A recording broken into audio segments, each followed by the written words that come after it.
ونشهد أن لا إله إلا الله وحده لا شريك له ونشهد أن محمدًا عبده ورسوله أما بعد فأعوذ بالله من الشيطان الرجيم بسم الله الرحمن الرحيم والذين آمنوا أشد حبا لله وقال الله تبارك وتعالى في مقام آخر إنما يعمر مساجد الله من آمن بالله واليوم الآخر وأقام الصلاة وآتى الزكاة ولم يخش إلا الله فعسى أولئك أن يكونوا من المهتدين وقال النبي صلى الله عليه وسلم من أحب لله وأبغض لله ومنع لله فقد استكمل الإيمان صدق اللہ العظیم۔ میرے انتہائی واجب الاحترام قابل صد احترام بھائیوں، دوستوں اور بزرگوں، قرآن کریم میں اللہ رب العزت ارشاد فرماتے ہیں والذین آمنوا اشد حبا للہ، جو لوگ ایمان لے کر آئے انہیں سب سے زیادہ محبت اللہ رب العزت کی ذات سے ہوتی ہے۔ اللہ رب العزت فرما رہے ہیں کہ جو ایمان لے کر آئے انہیں سب سے زیادہ محبت اللہ کی ذات سے ہوتی ہے۔ تو اگر ہمارے دل میں اللہ کی ایسی محبت ہو تو اللہ کا شکر ادا کرنا چاہیے، اور اگر سب سے زیادہ محبت ہمارے دل میں اللہ اور اللہ کے رسول کی، قرآن کریم کی، شریعت کے احکامات کی نہ ہو تو ہمیں اپنی زندگی پہ ندامت کا اظہار کرنا چاہیے اور رجوع اللہ کرنا چاہیے۔ اللہ رب العزت قرآن کریم میں فرماتے ہیں انما یعمر مساجد اللہ من آمن باللہ والیوم الآخر واقام الصلاة وآتى الزکاة ولم یخش الا اللہ۔ یقیناً مسجدوں کو وہ لوگ آباد کرتے ہیں جو اللہ پر ایمان لے کر آئے، آخرت کے دن پر ایمان لے کر آئے، اور جو نماز قائم کرتے ہیں، اور جو زکوٰۃ ادا کرتے ہیں، اور جو اللہ کے علاوہ کسی اور سے نہیں ڈرتے، کسی اور کا ڈر اور خوف اپنے دل میں نہیں رکھتے، بس یہی وہ لوگ ہیں کہ امید ہے کہ اللہ ایسے ہی لوگوں کو ہدایت عطا فرمائے گا۔ انما المؤمنون الذين اذا ذكر الله وجلت قلوبهم واذا تليت عليهم آياته زادتهم ایمانا وعلى ربهم يتوکلون۔ اللہ تعالیٰ نے ایمان والوں کی نشانی بتائی، یہ وہ لوگ ہوتے ہیں کہ جب ان کے سامنے اللہ کا ذکر کیا جاتا ہے تو ان کے دل لرز جاتے ہیں، ان کے دل کانپ جاتے ہیں، اور جب ان کے سامنے قرآن کریم کی تلاوت کی جاتی ہے تو ان کا ایمان بڑھ جاتا ہے۔ اور یہ وہ لوگ ہیں کہ جو صرف اللہ پر بھروسہ کرتے ہیں، اور یہ لوگ نماز قائم کرتے ہیں، اور ہم نے جو کچھ انہیں عطا کیا ہے یہ اس میں سے ہمارے نام پر خرچ کرتے ہیں۔ یہی لوگ اللہ کے ہاں پکے سچے مومن لوگ ہیں، اور انہی کے لیے اللہ رب العزت نے جنت کا اور بخشش کا وعدہ کیا ہے۔ تو قرآن کریم کی ان آیات میں اللہ رب العزت ہم سب کو ایک بات کا درس دے رہے ہیں کہ ایمان والا وہ ہوگا جس کی دل میں سب سے زیادہ محبت اللہ کی ذات سے ہوگی۔ اب یہ کیسے پتہ چلے گا کہ میرے دل میں اللہ کی محبت سب سے زیادہ ہے یا نہیں ہے؟ تو اس کی چند نشانیاں ہیں، علامات ہیں۔ اگر وہ نشانیاں ہماری زندگی میں موجود ہیں تو سمجھنا چاہیے ہمارے دل میں اللہ کی محبت موجود ہے، اور اگر وہ علامات ہماری زندگی میں نہیں ہیں تو سمجھنا چاہیے ہمارے دل میں اللہ کی محبت نہیں ہے۔ نمبر 1، سب سے پہلی نشانی یہ ہے کہ جب انسان کو اللہ سے محبت ہوگی تو وہ نماز قائم کرے گا، نماز نہیں چھوڑے گا۔ اگر ایک آدمی دعویٰ کرتا ہے مجھے اللہ سے محبت ہے اور صدا لگتی ہے اللہ اکبر اللہ اکبر، اللہ سب سے بڑا ہے، اللہ سب سے بڑا ہے، حی علی الصلاۃ حی علی الفلاح، آؤ نماز کے لیے، آؤ کامیابی کے لیے، اور اس کے قدم مسجد کی طرف نہیں اٹھتے تو یہ اپنے دعوے میں جھوٹا ہے۔ اگر یہ محبت میں سچا ہوتا تو اللہ کے نام کی صدا لگتی تو سب کاموں کو چھوڑ کر یہ مسجد کی طرف آتا۔ جب نماز کے لیے بیت اللہ کا طواف رک سکتا ہے تو دکان بند نہیں ہو سکتی؟ جب نماز کے لیے خانہ کعبہ کا طواف بند ہو سکتا ہے، ہوٹل بند نہیں ہو سکتا، کاروبار بند نہیں ہو سکتا، سفر رک نہیں سکتا، کاموں کو آگے پیچھے نہیں کیا جا سکتا، سب کچھ ہو سکتا ہے۔ محبت کی کمی ہے، اس لیے میں نے پہلی بات عرض کی، اللہ سے محبت ہوگی، اذان کے بعد اس کا کسی کام سے کوئی تعلق نہیں ہوگا، اس کے قدم مسجد کی طرف اٹھیں گے۔ ام المومنین حضرت عائشہ رضی اللہ تعالیٰ عنہ فرماتی ہیں نبی اکرم صلی اللہ علیہ وسلم ہمارے ساتھ ہوتے تھے، گھر کے کام کاج میں ہوتے، لیکن جیسے اذان کی آواز سنتے ہمیں چھوڑ کر یوں اٹھ کر مسجد کی طرف چلے جاتے، گویا ہمیں پہچانتے ہی نہیں۔ یعنی جب نماز کا حکم ہو گیا تو اب کسی سے کوئی تعلق نہیں، اب صرف اللہ سے تعلق قائم کرنا ہے۔ تو میں نے عرض کیا پہلی علامت کہ جب اللہ سے محبت ہوگی تو وہ نماز میں کبھی تاخیر نہیں کرے گا، سستی نہیں کرے گا، نماز کو قائم کرے گا۔ حضرات سلف کی یہ حالت تھی، جب نماز کا وقت ہوتا تھا ان کے چہرے کی رنگت تبدیل ہو جاتی۔ حضرت زین العابدین رحمۃ اللہ علیہ احیاء علوم الدین میں اور صفت الصفوہ میں واقع ہے، وضو کرنے لگتے چہرے کا رنگ بدل جاتا، نماز کے لیے کھڑے ہوتے جسم پہ کپ کپی طاری ہو جاتی، رنگت تبدیل ہو جاتی، آنکھوں میں آنسو آ جاتے۔ کسی نے پوچھا حضرت کیوں اتنے خوفزدہ ہوتے ہیں، اتنے پریشان اور غمگین کیوں ہوتے ہیں؟ فرمائے تمہیں معلوم نہیں کس ذات کے سامنے کھڑا ہو رہا ہوں؟ اللہ کے سامنے کھڑا ہونا ہے، اس وجہ سے میری یہ حالت ہو جاتی ہے۔ جب حج کے سفر میں گئے، تاریخ مدینہ دمشق میں ہے، حضرت زین العابدین رحمۃ اللہ علیہ لبیک پڑھتے تھے، بے ہوشی طاری ہو جاتی، سواری سے نیچے گر جاتے۔ تھوڑی دیر کے بعد ہوش آیا، پوچھا کہ حضرت کیا ہو گیا؟ فرمایا کہ حج کے سفر میں آیا ہوں، ہم تو کہہ رہے ہیں لبیک یا اللہ میں حاضر ہوں، اگر اللہ آگے سے کہہ دے بندے تیری حاضری میرے ہاں قبول نہیں، تیری حاضری میرے ہاں قبول نہیں، تو اللہ کے دربار میں کیا جواب دوں گا؟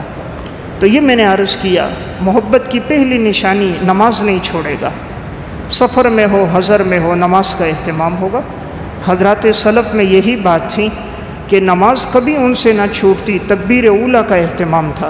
طبقات الشافعیۃ الکبریٰ میں واقع امام مزنی رحمۃ اللہ علیہ سے ایک دفعہ جماعت چھوٹ گئی، جماعت کی نماز کو 25 مرتبہ ادا کیا۔ کسی نے پوچھا حضرت یہ کیوں؟ فرمایا کہ جماعت کی نماز کا ثواب ایک حدیث میں 25 گنا، ایک حدیث میں 27 گنا ہے، تو میں نے 25 دفعہ نماز دہرا دی تاکہ مجھے جماعت کی نماز کا ثواب مل جائے۔ تو اتنا اہتمام تھا حضرات سلف کی زندگی میں۔ امام ذہبی رحمۃ اللہ علیہ نے الکبائر میں لکھا، حضرت عبید اللہ بن عمر القواریری رحمۃ اللہ علیہ، ان کے گھر مہمان آ گئے، مہمانوں کی خدمت میں ان کو وقت لگ گیا، عشاء کی جماعت کی نماز ان سے چھوٹ گئی۔ جب یہ مسجد آئے نماز ہو چکی تھی، انہوں نے اپنی انفرادی نماز پڑھی اور اس نماز کو 25 دفعہ پڑھا کہ مجھے جماعت کی نماز کا ثواب مل جائے۔ رات جب سوئے تو خواب دیکھا کہ لوگ سفر کر رہے ہیں اور باقی لوگ گھوڑوں پر ان سے بہت آگے ہیں اور یہ بہت پیچھے پیچھے ہیں، تو یہ اپنے گھوڑے کو ایڑ لگاتے ہیں لیکن گھوڑا پھر بھی آگے نہیں بڑھتا، پیچھے ہوتا ہے۔ تو یہ بڑے پریشان ہیں، پوچھتے ہیں بھئی کیا بات ہے، میرا گھوڑا پیچھے پیچھے؟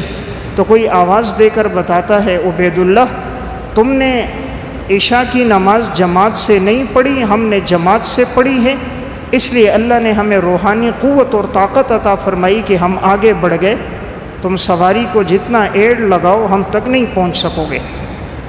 تو انہیں فوراً احساس ہوا کہ اصل وجہ روحانی طاقت ہوتی ہے کہ میری روحانی قوت مجھ سے رہ گئی، اس لیے میں پیچھے رہ گیا۔ اس لیے میں نے عرض کیا اللہ سے محبت کی پہلی نشانی نماز کو نہیں ترک کرے گا۔ اگر زندگی میں یہ عمل ہے اللہ کا شکر ادا کرنا چاہیے، اور اگر نہیں ہے تو فوراً اللہ کی طرف رجوع کرنا چاہیے کہ کہیں اللہ رب العزت مجھے اپنے دربار سے دور تو نہیں کر رہا۔ حضرات سلف کی حالت تو یہ تھی کہ وہ نماز کے وقت وہ نماز کیسی پڑھتے تھے۔ روح البیان میں اور امام غزالی نے احیاء علوم الدین میں یہ واقعہ لکھا۔ حضرت حاتم اصم رحمۃ اللہ علیہ کے پاس ایک شخص آیا، پوچھا حضرت آپ نماز کس طرح ادا کرتے ہو؟ فرمانے لگے کہ جب میں وضو کرتا ہوں اتنے اہتمام سے کہ شاید یہ کوشش ہوتی ہے کوئی وضو کا فرض کوئی سنت عمل مجھ سے چھوٹ نہ جائے، بڑے اہتمام سے وضو کرتا ہوں کہ بال برابر جگہ خشک نہ رہے، ہر سنت پر عمل ہو جائے۔ پھر اطمینان سے آ کر نماز میں کھڑا ہوتا ہوں، اللہ اکبر کہتا ہوں، یہ سمجھتے ہوئے کہ شاید یہ میری زندگی کی آخری نماز ہوگی، اور میں دائیں طرف اپنے خیال کرتا ہوں جنت کو، بائیں طرف خیال کرتا ہوں جہنم کو، اور اپنے پیچھے خیال کرتا ہوں ملک الموت اسرائیل علیہ السلام کو، اور اپنے سامنے خیال کرتا ہوں کائنات کے رب اللہ رب العزت کو، اور میرے سامنے جنت اور جہنم کے منظر ہوتے ہیں۔ پھر میں نماز پڑھتا ہوں کہ شاید دوبارہ موقع ملے نہ ملے۔ پوچھنے والا کہنے لگا حضرت کتنے عرصے سے معمول ہے؟ فرمایا الحمدللہ 30 سال سے یہ معمول ہے۔ انہوں نے کہا کاش ہماری ایک نماز ایسی ہو جائے جو آپ کی 30 سال سے نماز کا معمول ہے۔ تو میں نے عرض کیا اللہ سے محبت کی پہلی نشانی نماز میں سستی نہیں ہوگی، سب سے زیادہ وہ اہتمام کرے گا اپنی زندگی میں تو نماز کا۔ اس لیے اللہ قرآن میں فرما رہا ہے فخلف من بعدہم خلف اضاعوا الصلاۃ، کہ نااہل لوگ نااہل جانشین آئے جنہوں نے نمازوں کو ضائع کر دیا، تو اللہ نے ان کو نااہل کہا جس نے نماز کو ضائع کیا، اور فرمایا نماز ہی وہ عبادت جو ہر بے حیائی سے برائی سے انسان کو روکنے والی ہے۔ حضرات سلف میں اتنا اہتمام تھا، تاریخ بغداد میں واقعہ ہے محمد بن سماع رحمۃ اللہ علیہ 40 سال تک تکبیر اولیٰ سے نماز پڑھی۔ محمد بن سماع 40 سال تکبیر اولیٰ کے ساتھ نماز پڑھی، ایک دفعہ تکبیر اولیٰ ان سے چھوٹ گئی، نماز میں پہنچے سورہ فاتحہ ہو چکی تھی، پہلی 2 رکعتیں ان سے چھوٹ گئی تھیں۔ نماز کے بعد ان کو بڑا افسوس تھا اپنے اوپر کہ مجھ سے آج تکبیر اولیٰ چھوٹ گئی، مجھ سے ابتدائی رکعتیں چھوٹ گئی۔ تو یہ بار بار اپنی غلطی پہ ندامت تھی، ندامت کا اظہار کرتے رہے، سوچتے رہے معلوم نہیں مجھے وہ ثواب ملے گا نہیں ملے گا۔ تو جب یہ سوئے تو خواب دیکھا، کہا ٹھیک ہے تم نے نماز تو پڑھ لی لیکن وہ جو فرشتوں کی آمین تھی وہ تمہیں نہ مل سکی۔ جب انسان ولضالین کہتا ہے تو فرشتے حدیث میں آتا ہے آمین کہتے ہیں، اور جس کی آمین فرشتوں کی آمین کے موافق ہو گئی، آپ صلی اللہ علیہ وسلم نے فرمایا اللہ اس کے سابقہ گناہوں کو معاف کر دے گا۔ تو جب انسان سے جماعت چھوٹ جاتی ہے تو اس سے وہ آمین چھوٹ گئی کہ جو آمین امام نماز میں فاتحہ پڑھ رہا ہے اور فرشتے آمین کہتے ہیں، تو جس کی آمین ان کے موافق ہوتی ہے حدیث میں سابقہ گناہ اس کے معاف ہو جاتے ہیں۔ کہا تم سے وہ آمین چھوٹ گئی، وہ فضیلت تم نہ پا سکے۔ تو ان کو بڑا اپنے اوپر احساس ہوا، ندامت ہوئی کہ آج مجھ سے کیوں یہ چھوٹ گئی۔ 40 سال میں پہلی دفعہ ہوا ہے کہ جماعت کی نماز چھوٹی ہے، 40 سال میں پہلی دفعہ۔ تو یہ میں عرض کر رہا تھا حضرات سلف کی زندگی میں اللہ سے محبت تھی، اور اللہ سے محبت کی پہلی نشانی ہے کہ وہ نماز کو نہیں چھوڑے گا، نماز کے معاملے میں سستی نہیں ہوگی۔ آج 90% مسلمان نماز نہیں پڑھ رہے، 90% مسلمان نماز نہیں پڑھ رہے۔ ہمیں گلہ یہ ہے مہنگائی زیادہ، پریشانیاں، حالات، مصیبتیں، تکلیفیں، آزمائشیں۔ اس رب کے لیے کتنا ٹائم ہے جس رب نے آنکھوں میں بینائی ڈالی، کانوں میں شنوائی ڈالی، زبان میں گویائی ڈالی، ہاتھوں میں پکڑنے کی طاقت، پاؤں میں چلنے کی صلاحیت، سمجھنے والا دماغ، دھڑکنے والا دل، یہ سب نعمتیں جس نے عطا کی، آج اس کے لیے 2 گھنٹے 2.25 گھنٹے کا وقت 24 گھنٹے میں ہمارے پاس نہیں۔ آج ہماری مسجدیں ویران ہیں۔ فجر کے اندر دیکھو ایک صف نظر نہیں آتی، جمعے میں دیکھو 2 منزلیں تنگ پڑ جاتی ہیں۔ تو آخر کیا بات ہے؟ کیا جمعے کے علاوہ نماز فرض نہیں ہے؟ جس رب نے جمعہ فرض کیا اس رب نے فجر کی نماز فرض کی، جس رب نے جمعہ فرض کیا اس نے عشاء کی نماز فرض کی۔ حدیث میں آتا ہے نبی اکرم صلی اللہ علیہ وسلم نے فرمایا من ترک الصلاۃ متعمدا فقد کفر، جس نے جان بوجھ کے نماز چھوڑی وہ کافر ہو گیا۔ نبی اکرم صلی اللہ علیہ وسلم فرما رہے ہیں جس نے جان بوجھ کر نماز چھوڑی وہ کافر ہو گیا۔ یہ کسی مفتی کی بات نہیں کر رہا، کسی مولوی کی بات نہیں کر رہا، امام الانبیاء کی حدیث بیان کر رہا ہوں۔ حضور فرما رہے ہیں جس نے جان بوجھ کے نماز چھوڑی وہ کافر ہو گیا۔ صحابہ اکرام فرماتے تھے ہم مسلمان اور منافق کے درمیان فرق نماز کو سمجھتے تھے، جو نماز پڑھتا تھا وہ مومن ہوتا تھا، جو نماز نہیں پڑھتا تھا ہم اس کو منافق سمجھتے تھے۔ کہا جماعت کی نماز میں وہی پیچھے رہتا تھا جو منافق ہوتا، ورنہ 2 آدمیوں کے سہارے بھی کوئی پہنچ سکتا، تب بھی جماعت کے ساتھ مسجد میں نماز میں پہنچتا تھا۔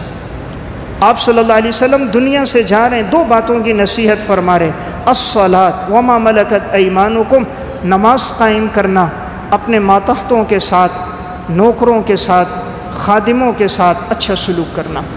یہ ہمارے نبی کی آخری 2 نصیحتیں۔ آپ علیہ السلام دنیا سے جا رہے ہیں، 2 باتیں بیان فرما رہے ہیں، نماز قائم کرنا، اپنے ماتحتوں کے ساتھ اچھا سلوک کرنا۔ آج ہم اپنے گھر میں غور کریں، گھر میں 14 افراد ہیں، 15 افراد ہیں، کتنے بیٹے نماز پڑھ رہے ہیں؟ کتنی بیٹیاں نماز پڑھ رہی ہیں؟ کتنی بہویں نماز پڑھ رہی ہیں؟ خود پڑھ رہے ہیں، اللہ کا شکر ہے۔ کیا نہیں پوچھا جائے گا؟ بیٹا نوکری پر نہ جائے تو پوچھتا ہے کیوں نہیں گیا؟ دکان وقت پہ نہ کھولے باپ پوچھتے ہے کیوں نہیں کھولی؟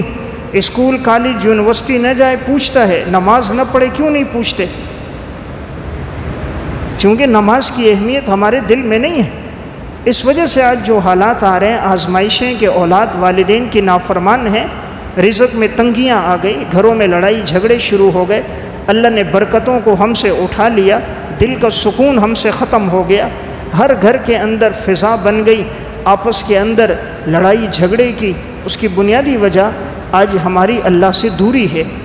اس لیے میں نے پہلی بات عرض کی ہے، اللہ سے محبت کی نشانی ہے نماز کے معاملے میں سستی نہیں کرے گا۔ دوسری نشانی ہے قرآن کریم کی تلاوت کثرت سے کرے گا۔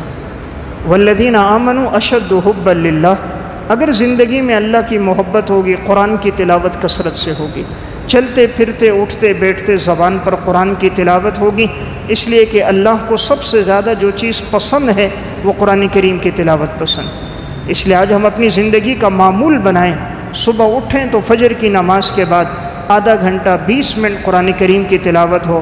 پورا دن گزر جاتا ہے، ایک رکوع پڑھنے کی توفیق نہیں ہوتی۔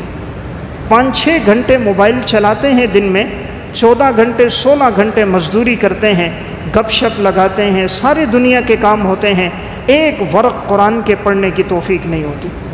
اسی وجہ سے آج جو نحوستیں بے برکتیاں ہیں، بنیادی وجہ مسلمان قرآن سے دور ہے۔ اللہ نے عزت کو قرآن سے جوڑا، اس لیے ایک اہتمام ہو قرآن کی تلاوت ہماری زندگی کا حصہ بنے۔ نمبر 3، تیسری نشانی اللہ کی محبت کی ہے کہ زبان پر ہر وقت اللہ کا ذکر ہو، انسان چلتے پھرتے اللہ کو یاد کرے۔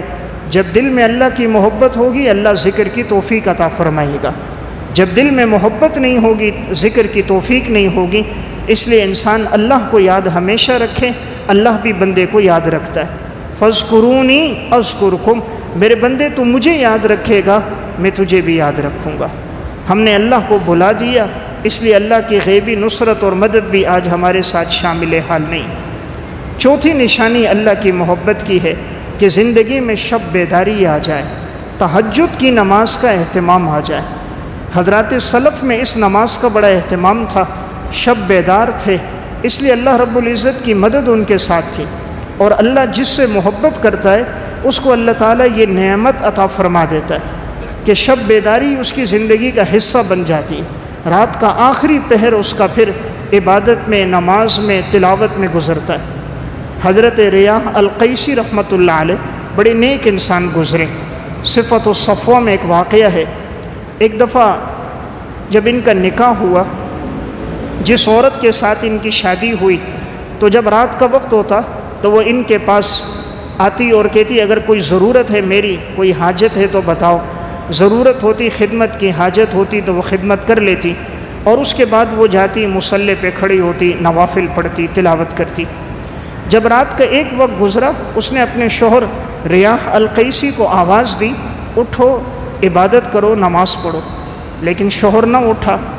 دوسرا پہر آیا، پھر آواز دی اٹھو نماز پڑھو، لیکن اس کی آنکھ لگی تھی۔ تیسرا پہر آیا، چوتھا آیا، جب بالکل آخری وقت آ گیا، تہجد کا وقت ختم ہونے لگا، پھر آواز دی کہ اٹھو، مجھے تو کہا گیا تھا کہ یہ شب بیدار ہیں، لیکن میں دیکھ رہی ہوں ساری رات گزر گئی اور آپ اٹھے نہیں ہو۔ یہ وہ وقت ہے کہ لوگ منزل کی طرف جاتے ہیں، سفر کا آغاز کرتے ہیں، پرندوں گھونسلوں سے نکل کر اپنے رزق کے لیے نکلتے ہیں۔ او اللہ کے بندے، تو کیسا بندہ ہے، تو اٹھ کر اللہ سے مانگتا نہیں ہے؟ تو یعنی اتنی عبادت کا ذوق بیوی کی زندگی میں کہ اپنے شوہر کو رات وہ عبادت کے لیے اٹھا رہی ہے۔ تو یہ میں نے عرض کیا، اللہ کی محبت کی ایک نشانی زندگی میں شب بیداری ہوگی کہ انسان کا آخری پہر عبادت میں گزرے گا۔ نمبر 5، اللہ کی محبت کی ایک نشانی یہ ہے کہ اسے عبادت میں لذت ملے گی۔ جتنی عبادت کرے گا اسے راحت اور سکون ملے گا، وہ طبیعت پہ گراں نہیں ہوگا، بلکہ عبادت میں اسے یوں سکون ملے گا جیسے مچھلی کو پانی میں سکون ملتا ہے۔ مچھلی کو پانی سے نکال دو، جان دے دے گی، تڑپ تڑپ کے مر جائے گی۔ مچھلی کی حیات پانی کے ساتھ، مومن کی حیات مسجد کے ساتھ۔ اللہ سے ایسی محبت نے جیسے پروانے کو چراغ سے محبت ہوتی ہے، وہ چراغ کے ارد گرد گھومتا رہتا ہے، گھومتا رہتا ہے، اپنی جان دے دیتا ہے، چراغ میں جلس جاتا ہے، مر جاتا ہے، لیکن چراغ سے الگ نہیں ہوتا۔ اس لیے لوگ تشبیہ دیتے ہیں فلاں کو فلاں سے ایسی محبت جیسے کہ پروانے کو چراغ سے محبت۔ ایک پرندہ ہے، اس کو بولتے ہیں چکوری، اس کو چاند سے بڑی محبت ہے۔ جب یہ چاند جیسے ہی نمودار ہوتا ہے، یہ چاند کی طرف اڑتا ہے، اڑتے اڑتے اوپر جاتا رہتا ہے اور گیت گاتا رہتا ہے، ذکر کرتا رہتا ہے۔ اڑتے اڑتے ایک وقت آتا ہے کہ نیچے گر جاتا ہے، اپنی جان دے دیتا ہے، لیکن چاند کی محبت میں پیچھے نہیں آتا۔ اس لیے تشبیہ دیتے ہیں فلاں کو فلاں سے ایسی محبت جیسے چکوری کو چاند سے محبت۔ اللہ سے ایسی محبت ہو جائے جیسے لوہے اور مقناطیس کا تعلق۔ مقناطیس ہوتا ہے، لوہے کو دیکھتا فوراً اپنی طرف کھینچ لیتا ہے۔ مومن وہ ہوگا اس کے دل میں اللہ کی ایسی محبت ہوگی کہ اس کا دل اللہ کی طرف کھنچا ہوا آئے گا، عبادت میں اسے یوں سکون مل رہا ہوگا۔ تو میں نے عرض کیا ایک نشانی عبادت میں راحت، سلف کے مرد ہو عورتیں ہوں، اللہ سے کیسا تعلق مضبوط تھا۔ ایک واقعہ علامہ ابن جوزی نے صفت الصفوہ میں لکھا، فرماتے ہیں حضرت ذوالنون مصری رحمۃ اللہ علیہ ایک صحرا سے گزرے، دیکھا کہ ایک لڑکی ہے ایک درخت کے نیچے نماز پڑھ رہی ہے، نوافل ادا کر رہی ہے، قرآن کی تلاوت کر رہی ہے۔ جب وہ تلاوت کرتی تھی اس کی آنکھوں سے آنسو بہتے تھے، تو یہ پیچھے کھڑے ہو کر قرآن سنتے رہے۔ تھوڑی دیر قرآن سنا، جہاں جہنم کا تذکرہ آیا اس نے وہ آیات پڑھی، پڑھتے پڑھتے غیر اختیاری طور پر ایک چیخ سے نکلی، نیچے سجدے کی طرف گری، وہیں نیچے گری، انتقال ہو گیا۔ حضرت ذوالنون مصری کھڑے تھے، اتنے میں اس کی والدہ آ گئی، انہوں نے بچی کو ہلایا، دیکھا تو انتقال ہو گیا۔ ذوالنون مصری اس عورت سے پوچھنے لگے یہ کون ہے؟ کہا یہ میری بیٹی ہے۔ کہا اس کو کیا ہوا؟ کہا 20 سال سے اس کا اللہ سے ایسا تعلق اور محبت ہے، جب یہ نماز کے لیے کھڑی ہوتی ہے دنیا مافیہا سے بے خبر ہو جاتی ہے، اور آج اس نے تلاوت شروع کی ہے اور میں سن رہی تھی، یہ پڑھ رہی تھی، اور پڑھتے پڑھتے اللہ کی محبت میں اس نے جان دے دی۔ یہ اللہ کی محبت ہے۔ آج محبت کی بڑی کمی ہے۔ آج دیکھیں نماز ہمارے لیے بہت مشکل ہو گئی، تلاوت ہمارے لیے مشکل ہو گئی، دنیا کے کام آسان ہیں، دنیا کا نفع نظر آ رہا ہے، دنیا کا نقصان نظر آ رہا ہے، دین کا نقصان نظر نہیں آ رہا۔ آج کہتے ہیں جی فون آیا، میرے بوس نے بلایا، اللہ کی طرف سے صدا، سب سے بڑا بوس آواز دے رہا ہے، آؤ مسجد کی طرف نماز کے لیے آؤ، ہمارے قدم نہیں اٹھتے۔ آج اس کی بنیادی وجہ سے ہماری دین سے دوری ہوئی، حالات اس قسم کے پیدا ہو گئے، پریشانیاں، تکلیفیں، آزمائشیں، اولاد کا نافرمان ہونا، سیٹ کے دل سے مزدور کی محبت کا ختم ہو جانا، آئے دن بے چینیوں میں پڑنا، اس کی بنیادی وجہ یہ۔ جب تعلق مضبوط ہو، اللہ پھر اس کے حصے کا کام جانوروں سے لے رہا ہوتا ہے، اس کو اپنی عبادت میں لگا کے رکھتا ہے۔ صفت الصفوہ میں واقع ہے، حضرت عبدالواحد بن زید رحمۃ اللہ علیہ کہتے ہیں میں ایک صحرا سے گزرا، میں نے دیکھا کہ بھیڑیے اور بکریاں ایک ساتھ چر رہی ہیں، اور بھیڑیے بکریوں کے ساتھ ساتھ ہیں، اور بکریوں کے کناروں پر ہوتے ہیں کہ کوئی ان پر حملہ نہ کرے، اور پانی کی گھاٹ پر بھیڑیا بھی ہے، بکری بھی ہے۔ مجھے بڑا تعجب ہوا، یہ بھیڑیوں میں بکریوں میں صلح کب سے ہو گئی؟ تو میں نے ایک آواز دے کر پوچھا یہ بھیڑیوں اور بکریوں میں صلح کب سے ہوئی؟ تو حضرت میمونہ سودا رحمہ اللہ بڑی نیک صالحہ خاتون تھیں، انہوں نے جواب دی انی اصلحت بینی و بین اللہ فاصلح بین الذئاب والغنم۔ جب سے میمونہ اور میمونہ کے خدا کی صلح ہو گئی، اس دن سے بکریوں اور بھیڑیوں کی صلح ہو گئی۔ جس دن سے میمونہ اور خدا کی صلح ہو گئی، اللہ نے بکریوں اور بھیڑیوں میں صلح کر دی۔ تو جو بظاہر دشمنی کا ذریعہ ہے، نقصان پہنچانے کا ذریعہ ہے، اللہ نے ان کو پہرے پہ مقرر کر دیا۔ تو میں ایک بات عرض کر رہا تھا، آج اللہ کی محبت کی بڑی کمی ہو گئی۔ جو کام انسان غرض کے لیے کر رہا ہے، جب انسان غرض سے ہٹ کر صرف اللہ کے لیے کر رہا ہوتا ہے، اللہ بہترین اس کا بدلہ دیتا ہے۔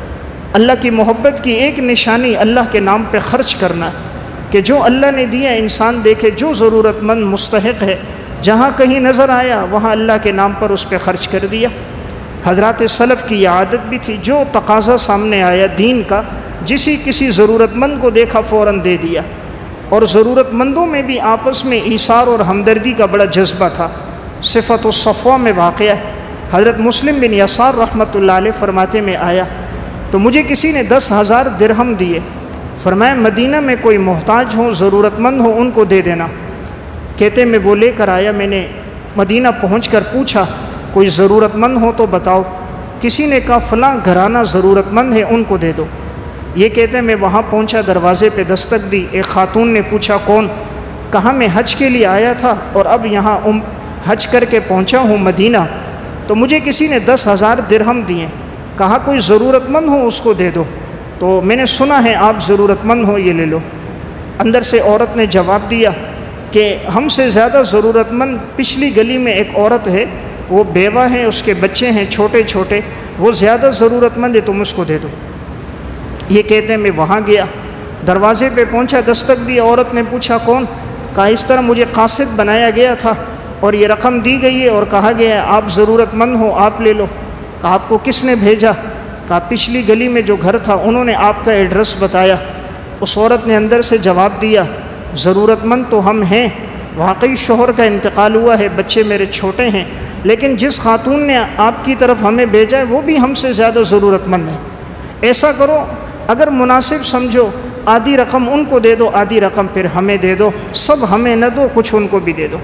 یہ کہتے ہیں میں نے آدھی رقم انہیں دی، آدھی رقم ان کو دی، اور میں حیرت میں پڑ گیا کہ دیکھو آج بھی ایمان کا وہ جذبہ، ایثار اور ہمدردی آج بھی موجود ہے، خود تنگ دستی کی حالت میں ہوتے ہوئے بھی دوسروں کا خیال دل میں موجود ہے۔ تو جب انسان میں یہ احساس پیدا ہوتا ہے، اللہ کے ہاں اس کا مقام مرتبہ بلند ہو جاتا ہے۔ آج یہ احساس ختم ہو گیا، اپنا بیٹا بھوکا ہو بھوک نظر آتی ہے، اپنے بچے کے کپڑے پہ لباس پرانا ہو نظر آتا ہے، اپنے بچے کی جوتی ٹوٹ جائے نظر آتی ہے، غریب اگر مانگ لے تو اس کو مشورہ دیتے ہیں، پھٹا ہوا ہے اس کو پیون لگا دو، اس کو مشورہ دیتے ہیں، جوتی ٹوٹ گئی ہے جوتی کو ٹانکا لگا دو۔ اپنی اولاد کو مشورہ نہیں دیں گے، اچھی چیز خرید کے دیں گے۔ غریب کی بات آئے گی، اللہ کے نام پہ خرچ کرنے کا موقع آئے گا، اول تو آج توفیق ہی نہیں ہوتی۔ آج کتنے دیکھیں اللہ کے نام کی صدا لگتی ہے، بہت کم ایسے ہوتے ہیں جن کو خرچ کرنے کی توفیق ہوتی ہے۔ یہ بھی محض اللہ کے فضل سے ہے، اللہ نہ چاہے تو انسان کا مال اللہ کے راہ میں قبول نہیں ہوتا۔ ایک جگہ میرا بیان تھا، ایک ساتھی مجھے بعد میں ملا، کہنے لگا مفتی صاحب آپ نے بات درست کی، یہ اللہ کی توفیق سے۔ اس کے پاس مسجد کے وضو خانے کا ٹھیکہ تھا، وہ کہنے لگا کہ وہ ٹھیکہ مجھے ملا تھا تو نیچے ہم نے کام شام کیا، بنیادیں کھڑی ہو گئیں، اب اوپر کی چھت ڈالنی تھی، تو امام صاحب نے کہا کہ چھت کے لیے سریے اور سیمنٹ کی رقم تو فی الحال نہیں ہے، کام کو روک دیتے ہیں۔ تو کہا کام چند دن بند ہوا۔ علاقے میں ایک شخص صاحب حیثیت تھا، اللہ نے اس کو وسعت دی تھی، اس نے خود سے کہا کہ تم کام شروع کرو، جو سیمنٹ ہوا اور جو سریے کا خرچہ میں دوں گا۔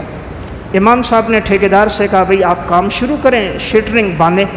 اس نے شٹرنگ باندھ دی، جب تیار ہو گئی اب امام صاحب اس شخص کے پاس گئے، آپ نے کہا تھا سریا سیمٹ کی رقم کا، تو اگر ممکن ہے تو آپ بندوبست کر دیں۔ اب بجائے یہ کہ اگر اس کے پاس نہیں تھے وہ عذر کر لیتا، یا نہیں تھے تو کوئی بات کہہ دیتا یا عزت سے جواب دے دیتا، اس نے امام صاحب کو ایک دو گالیاں دی کہ تم مولویوں کا کام مانگنا ہے، تم بیکاری لوگ ہو، ساری زندگی تم مانگتے رہتے ہو، دوبارہ میرے دروازے پہ نہیں آنا۔ امام کو دھتکار کے بھیج دیا۔ مسجد کی کمیٹی کے 2-3 ساتھی تھے، انہوں نے کہا چلو ہم ملتے ہیں، اس کے کہنے پر کام شروع کیا، خرچہ زیادہ ہے۔ وہاں گئے، انہوں نے بات کی، انہوں نے ان کے ساتھ بھی ایسا نازیبہ سلوک کیا۔ اللہ کا کرنا، وہ ٹھیکیدار مجھے کہنے لگا مفتی صاحب اگلے دن ایک شخص آیا اور اس نے آ کر ایک چیک اس کے ہاتھ میں تھا 15 لاکھ روپے کا، اس نے کہا یہ امام صاحب کو دے دو اور جو کام ہے وہ اس سے کروا لے۔ تو جتنا کام تھا کا سب ہو گیا، شٹرنگ بھی، سریا بھی لگ گیا، چھت بھرائی بھی جس دن ہوئی، کا چھت بھرائی مکمل ہوئی، ہم لوگ کھانا کھا رہے تھے، مزدور سارے کھانا کھا رہے ہیں، یہی شخص اپنے 4 بچوں کے ساتھ، بیوی کے ساتھ اپنی گاڑی میں حیدرآباد جا رہا تھا، راستے میں ایکسیڈنٹ ہو گیا اور اس کی گاڑی ٹرالے کے نیچے آ گئی، 6 کے 6 آدمی موقع پہ مر گئے۔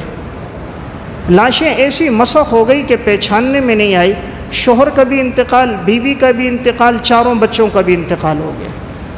کہا وہ لاشیں جب لائی گئی تو سب جسم بالکل الگ الگ ہو گئے تھے، جب وہ لاشیں علاقے میں آئی تو ایک کوہرام مچا ہوا تھا، جب یہ لاشیں ایمبولینس میں لائی جا رہی تھی تو چھت بھرائی ہو گئی تھی، مزدور کھانا کھا رہے تھے۔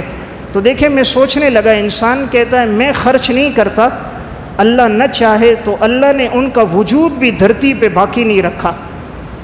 مال تو دور کی بات ہے، اب مال موجود ہے، وارث کوئی نہیں ہے، بیوی بھی چلی گئی، بچے بھی چلے گئے، پیسہ ہے، وارث کوئی نہیں، کوئی باقی نہیں رہا۔ اس لیے اللہ کے نام پہ خرچ کرنا یہ اللہ کی طرف سے ایک بڑا انعام ہوتا ہے، اسے اپنی سعادت سمجھنی چاہیے۔ اگر کسی غریب پر، کسی یتیم پر، کسی بیوہ پر میرا مال لگ جاتا ہے، یا اللہ تیرا شکر ہے تو نے مجھے اس قابل بنایا کہ میں خرچ کر رہا ہوں، میں اس قابل نہیں کہ میں لینے والا بنوں، تو نے مجھے اس قابل بنایا کہ مجھے دینے والا بنایا، مجھے سخی بنایا، یہ اللہ کی نعمت ہے۔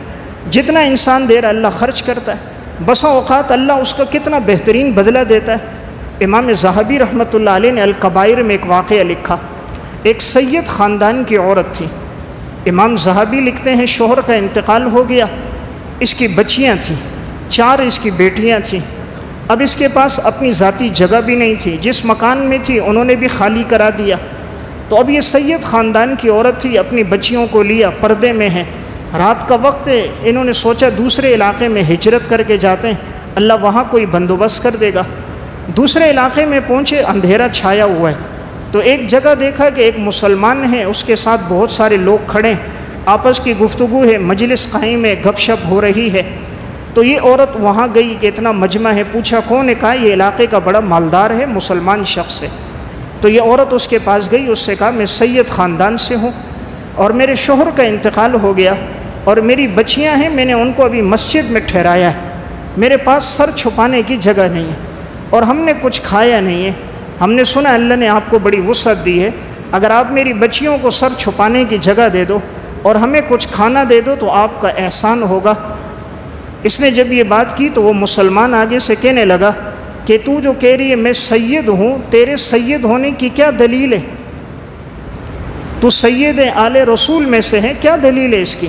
تو مستحق ہے، اس کی دلیل کیا ہے؟ اس طرح تو ہر ایک آتا ہے، وہ کہتا ہے میں سید ہوں، میں مستحق ہوں۔ عورت کو دھتکار دیا، اس نے کچھ نہ دیا۔ وہ عورت وہاں سے آگے چلی، امام ذہبی لکھتے ہیں تھوڑا آگے بڑھی تو دیکھا کہ ایک غیر مسلم مجوسی ہے اور اس کے ساتھ اس کے دوست احباب ہے، ایک جمگٹا لگا ہے، گپ شپ ہو رہی ہے۔ یہ عورت پردے میں تھی، اس کے قریب گئی، وہ مجوسی ایک طرف ہوا، پوچھا جی کیا ہوا؟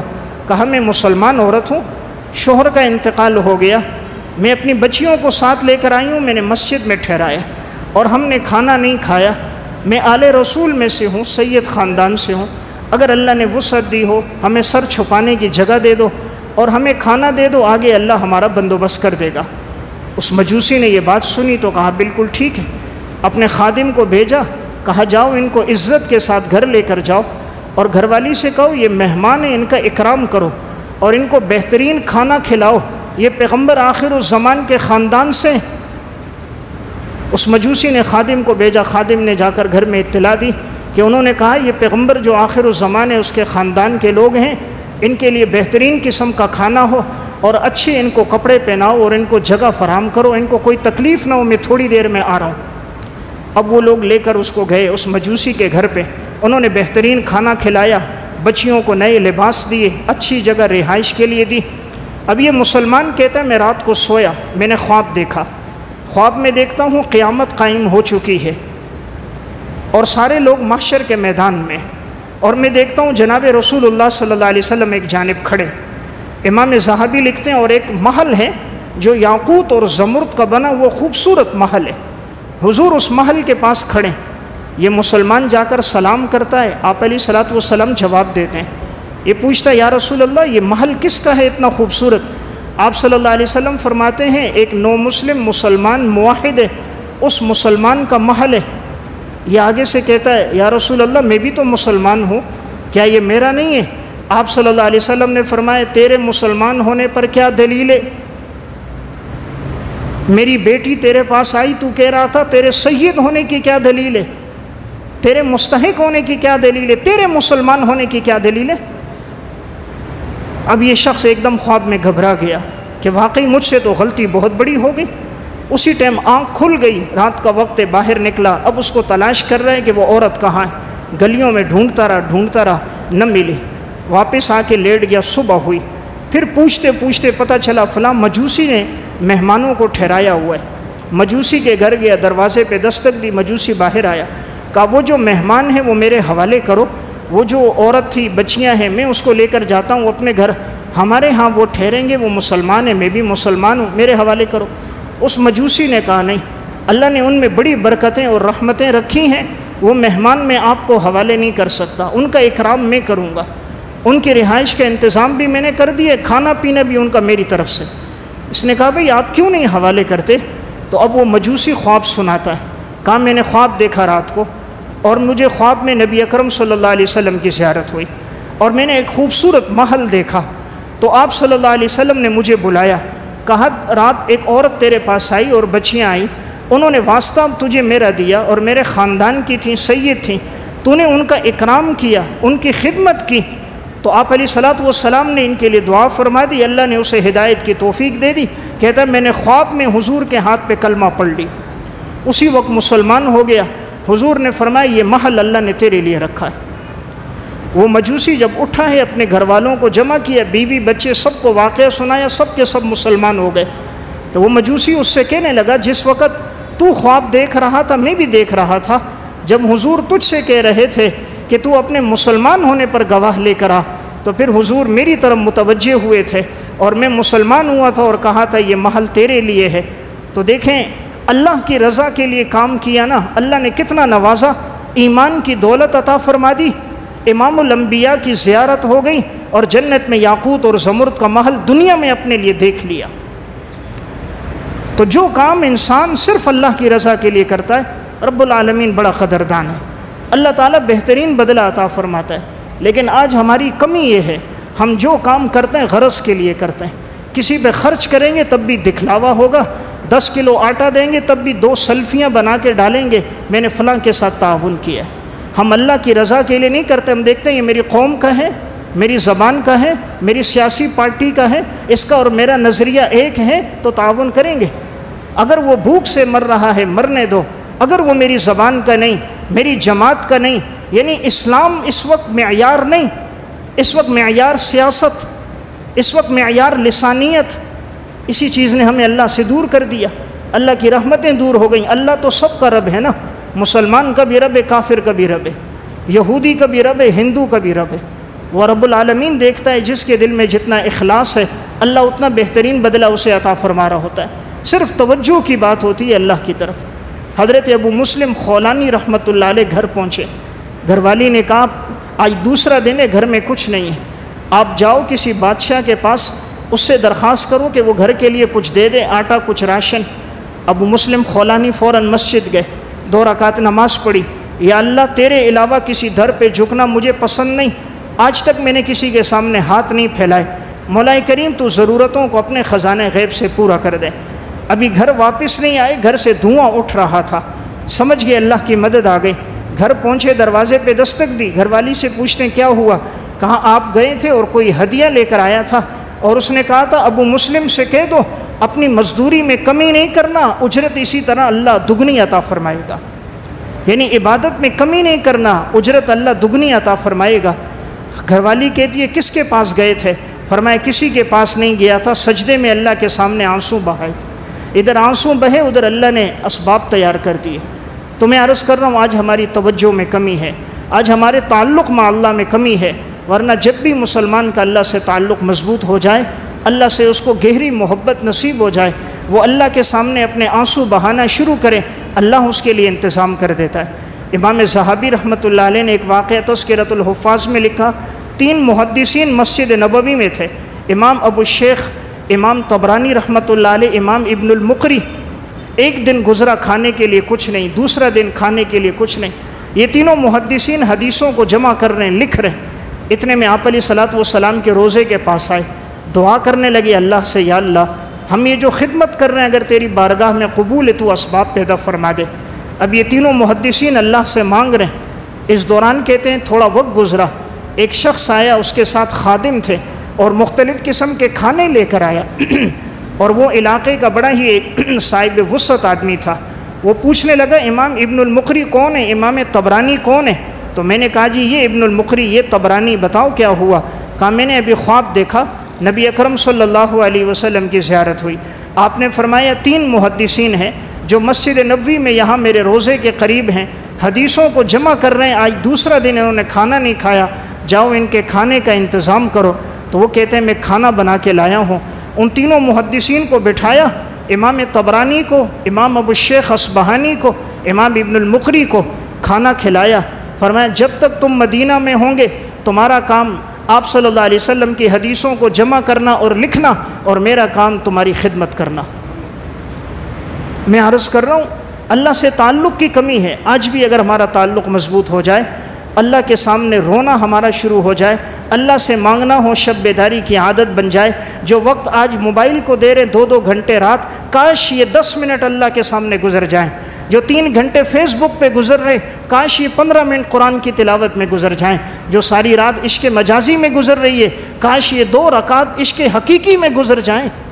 اللہ کائنات کے نظام کا قادر اللہ ہے، بادشاہ اللہ ہے، سونے اور چاندی کا پیدا کرنے والا اللہ ہے، یاقوت اور زمرد کا خالق اللہ ہے۔ ساری کائنات پہ مل جائے ایک پانی کا قطرہ نہیں پیدا کر سکتی، ساری سائنس ترقی کر کے حد تک پہنچ جائے 1 انچ لوہا پیدا نہیں کر سکتے، کسی مردہ میں جان نہیں ڈال سکتے، 1 انچ لکڑی کو پیدا نہیں کر سکتے، یہ صرف اللہ کی طاقت ہے۔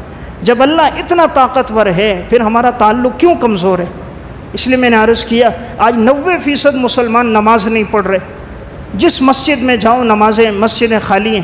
گاؤں جانا ہوا مختلف علاقوں میں بیانات کے لیے، جہاں جاتا مسجد میں 8 نمازی، 10 نمازی، 12 نمازی، اس سے زیادہ نمازی نہ ملتے۔ علاقے کی آبادی دیکھو 2-2 ہزار، مسجد کے نمازی دیکھو 40۔ کیسا مسلمان ہے آج؟ 5 دفعہ اعلان ہوتا ہے ہمارے قدم مسجد کے لیے نہیں اٹھتے، پھر ہم کہتے ہیں حالات ایسے، بیماریاں، پریشانیاں، اور بھائی خالق کے لیے وقت کتنا نکالا تو نے؟ اس لیے اگر جس گھر میں نماز کا ماحول شروع ہو جائے، اللہ نے رزق کو نماز سے جوڑا۔ اللہ قرآن میں فرما رہے وَأْمُرْ أَهْلَكَ بِالصَّلَاةِ وَاصْطَبِرْ عَلَيْهَا لَا نَسْأَلُكَ رِزْقًا نَحْنُ نَرْزُقُكَ، تم نماز قائم کرو ہم تمہیں رزق عطا فرمائیں گے۔ اللہ نے رزق کو نماز سے جوڑا، اللہ نے رزق کو اپنے تعلق سے جوڑا ہے۔ وَفِي السَّمَاءِ رِزْقُكُمْ وَمَا تُوعَدُونَ، آسمان والے سے تعلق تم قائم کرو، رزق ہم تمہیں عطا کریں گے۔ ہمارے تعلق میں کمی ہے، اس لیے رزق کے لیے پیچھے بھاگ رہے ہیں، گھوم رہے ہیں، ذلیل و رسوا ہو رہے ہیں، ہمیں نہ دن کا سکون نہ رات کا اطمینان، ہمارے تعلق کی کمی ہے۔ تو میں نے گفتگو عرض کی اللہ کی محبت پر، اگر یہ نشانیاں زندگی میں آ گئی تو الحمدللہ اللہ کا ہم پر بہت بڑا فضل و کرم ہوگا۔ اگر یہ نشانیاں نہیں آئیں تو ہمیں رجوع الی اللہ کرنا چاہیے۔ اللہ ہم سب کو عمل کی توفیق عطا فرمائے۔